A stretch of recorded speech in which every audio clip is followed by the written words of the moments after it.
Sayap militer Hamas, Brigade Al-Qassam, pada Kamis 16 Mei mempublikasikan sebuah video yang mendokumentasikan serangan penyergapan terencana terhadap pasukan dan kendaraan militer Israel di timur Kam Jabalia, jalur Gaza Utara. Rekaman ini menampilkan operasi yang terjadi pada 3 Desember 2024, namun baru dirilis sekarang dengan pertimbangan keamanan dan kelangsungan operasi militer. Serangan itu berlangsung di area pendaratan evakuasi militer Israel di timur Jabalia, dalam pertempuran yang mereka sebut Perang Jabalia Ketiga. Operasi ini dilakukan sebelum kesepakatan gencatan senjata dan pertukaran tahanan Januari lalu, yang kemudian dilanggar Israel pada 18 Maret 2025. Dalam video, terlihat pasukan Al-Qassam menyusup ke balik garis pertahanan Israel.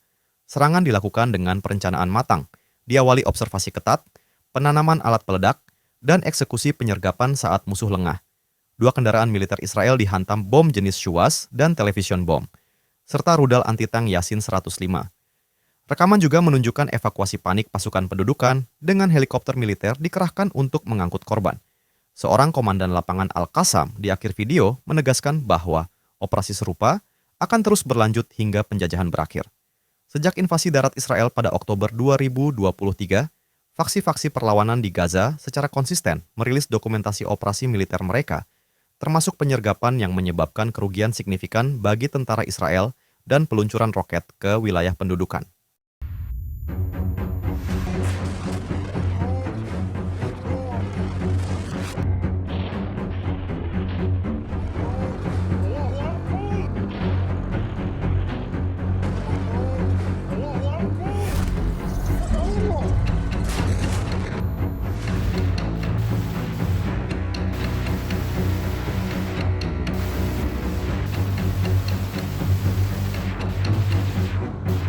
Download Tribun X sekarang, menghadirkan lokal menjadi Indonesia.